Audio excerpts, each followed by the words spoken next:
CFL veteran will be making a little over $500,000 a year. Brock will take the place of Vince Ferragamo, who last year led the Rams to the playoffs. Where's the justice? Give me a break. Well, the justice is actually in Buffalo, where Joe Dufak will probably be given the starting quarterback for the Bills. In other football news, former three-time All-Pro guard of the Dallas Cowboys, Herb Scott, has decided to retire from football.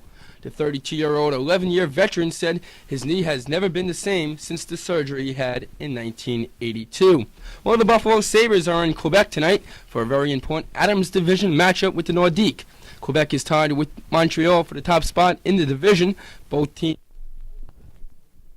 are the leaders by 1 point. They have 80 points. Buffalo has run into some tough luck lately, and hopefully yesterday's team meeting solved some problems.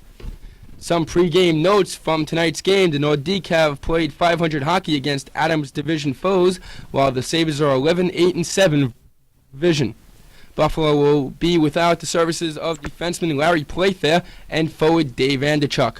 Center Gates Orlando has been called up from Rochester to take Andechuk's place in the Sabre lineup.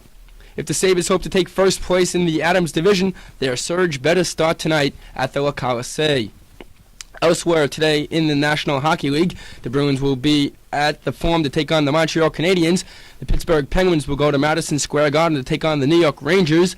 Minnesota is at the Joe Louis Arena to take on the Red Wings. And the Stanley Cup Edmonton Oilers will be down at Nassau Coliseum to take on the New York Islanders. Today in exhibition baseball at St. Petersburg, the Mets defeated Boston 1-0. Pittsburgh defeated Minnesota 4-3. Also today, the Baltimore Orioles lost to the Atlanta Braves 6-2. The Braves will be without Bob Horner for a while, but during the offseason, Ted Turner signed free agent pitcher Bruce Sutter. Sutter signed a $20 million contract, but he says he doesn't feel any kind of pressure. You can't think about that. You don't take your wallet out there when you pitch. You're out there, you're out trying to get a hitter out, and he's trying to hit you. Really, when you first sign a contract, so much is made about it. But, actually, once the season starts, the players, we're trying to win. You don't think about what everybody else is making, and, you really don't care what other people are making. Elsewhere at the Grapefruit League, St. Louis doubled up on Philly 10-5. KC beat Texas 11-5. The Dodgers beat the Blue Jays at that same score, 11-5. Houston beat the Reds 6-5. Tonight, Montreal down in Fort Lauderdale take on the New York Yankees. The Yankees have a super team this year, but unfortunately they find themselves in the toughest division in baseball. Last year, a key to the team's second-half success, Don Mattingly, who went on to lead the league in hits, batting average, and doubles, and he is looking for another fine season. Putting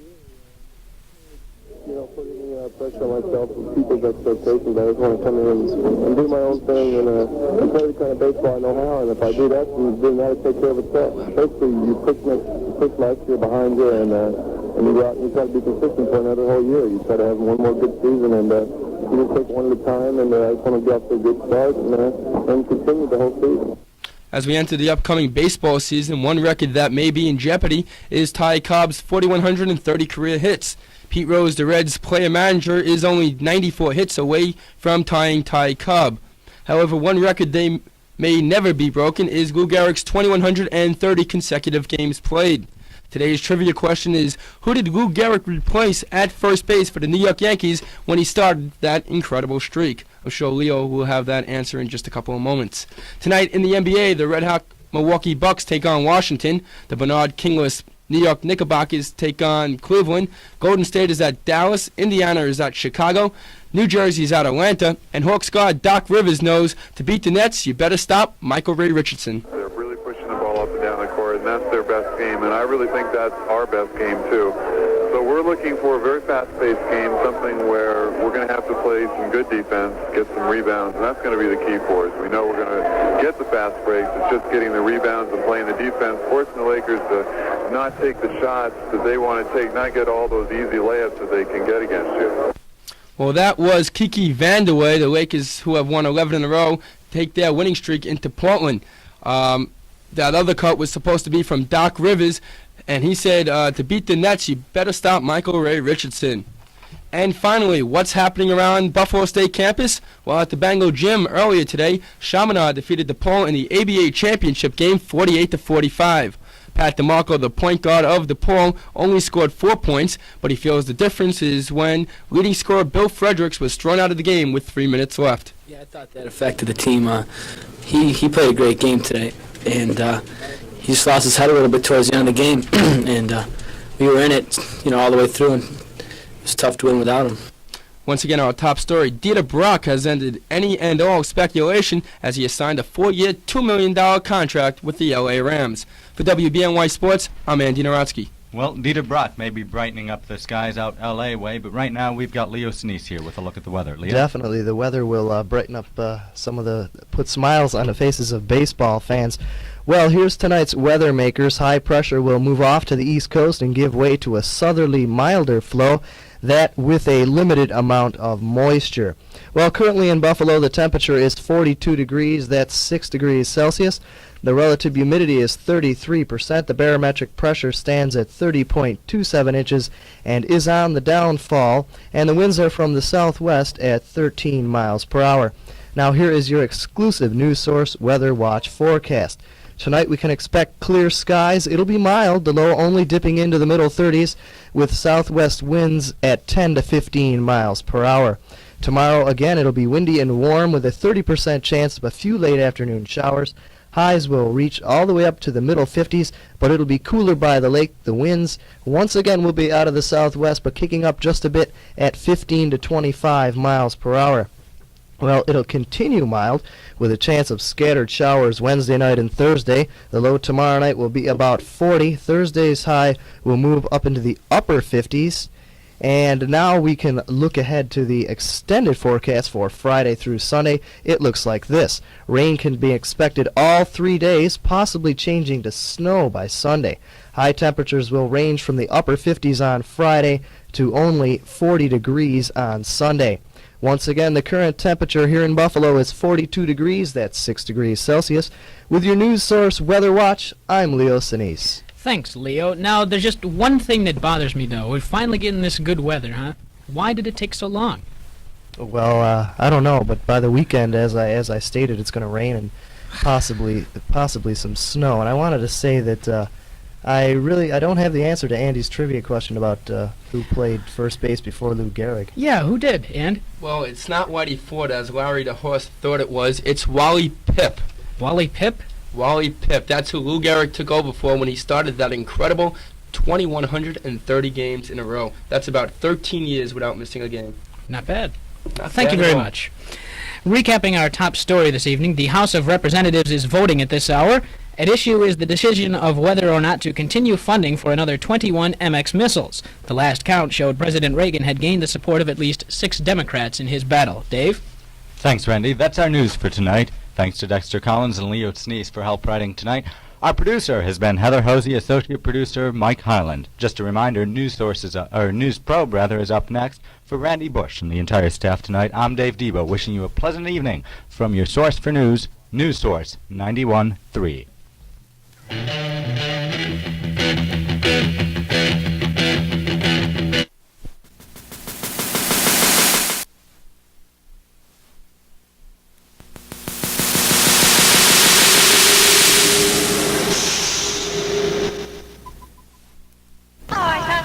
The ride was very smooth. Nets 95, Hawks 125, Pacers 99, Sixers 115, Bullets 97, Pistons 127, Rockets 110, Spurs 121, Warriors 120, Jazz 116, Mavericks 101, and the Lakers 122, Sonics 97. Bill Lambier scored 18 points and grabbed 15 rebounds as the Pistons clinched the playoff spot in beating Houston. Lambier says they did the job on Sampson and Olajuwon when they had to. The cut is 12 seconds, the out cue, second half. I thought our defense in the second half was astounding, and we got out there and played really well on those two big guys. We tried to push them as much as we could, and our guards came down and helped us out. And it was a great team effort in the second half. Darryl Griffith scored 30 points in the Jazz victory over the Mavericks, and Griffith says, although Utah won the game by 15, it was an evenly matched game throughout. The cut is 12 seconds, the out cue, good game. We played pretty good in the beginning, but they played good too. We were down at halftime, and they played a real good game. So we just try to keep our competitiveness up, keep the tempo on them, and play as we can. That concludes this hotline report. Our next update, 2 p.m. Eastern. With some wind in the background, the 24-year-old Langston was asked what he's looking for in 85. Out cue, the ball club. Time 30 seconds. Main goal is just try to cut the walks back on me. I led the league in walks, and also I'd like to win 20 games this year, right around in there, and I just want to win for the ball club. I think we got a good ball club, and we got a lot of potential. We've got the team to do that this year. We've got the team for me to win 20 ball games. We got a bunch of guys we had last year, and I think we have one more year under our belt. So we had a lot of young ball players who are aggressive and are eager and are ready to go, and there's a good positive attitude with the ball club. Cut 2. George Brett, Royals third baseman, who last year hit .284 with 13 homers and 69 RBIs, while getting into only 104 games because of injuries. A lifetime .314 hitter, Brett has hit over 308 of the last 10 seasons, and he's won 2 batting championships. The 31-year-old Brett says he decided to work out hard this past offseason. Out cue, care of myself. Time 10 seconds. This winter I worked out a lot, and for the first time really in my career, I was always so young, and it didn't only take about 2 weeks to get in shape. All of a sudden I figured I'm 31, I better start taking care of myself.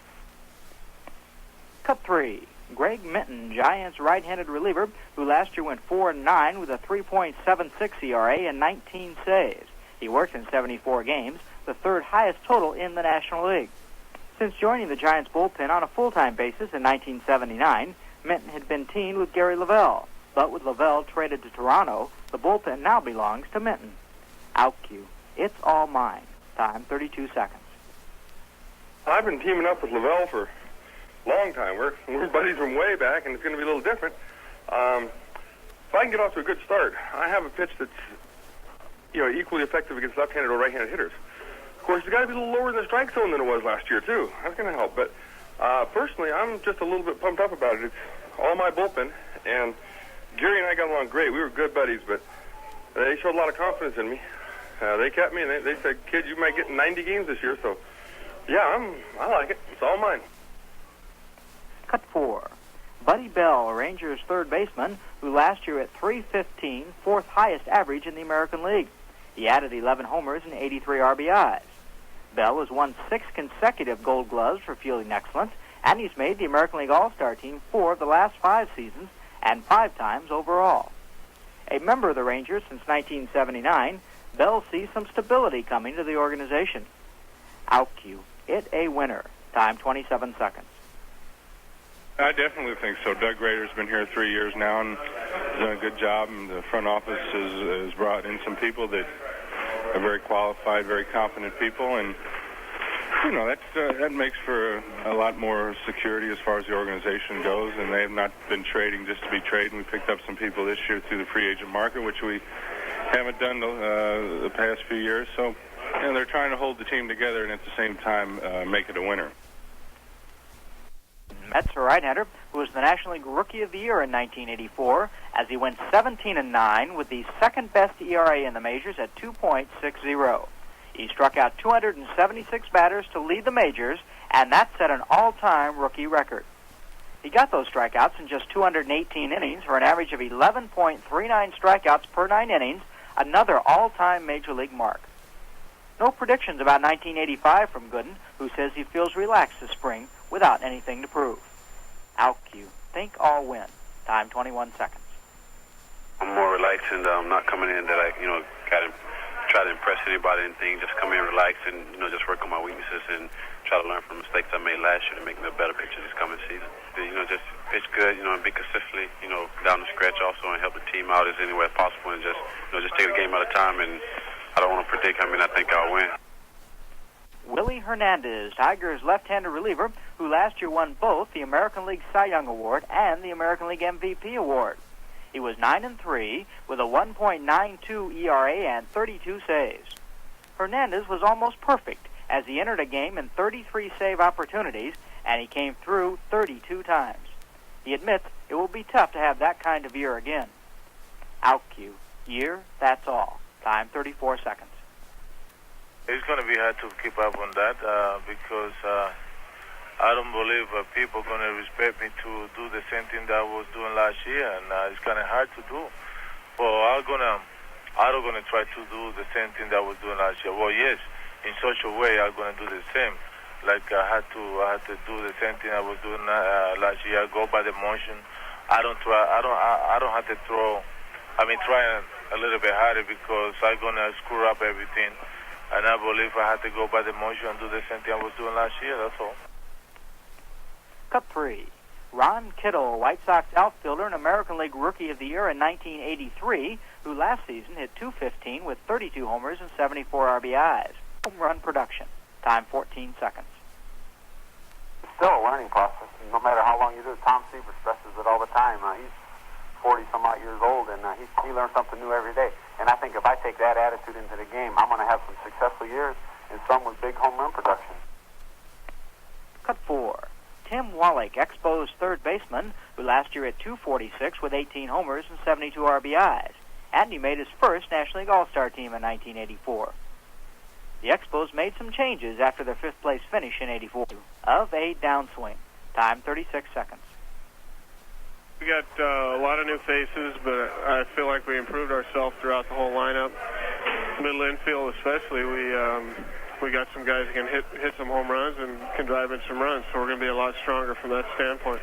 People are going to take us for granted this year, and I think we're going to surprise a lot of people. Like I said, we're going to be stronger. I think offensively, because being stronger throughout the lineup, and I don't think our defense is going to be hurt. We have the same pitching we've always had. I think the change in personnel is going to help us to maybe regroup and start playing better baseball than we had been. We've been on a little bit of a downswing.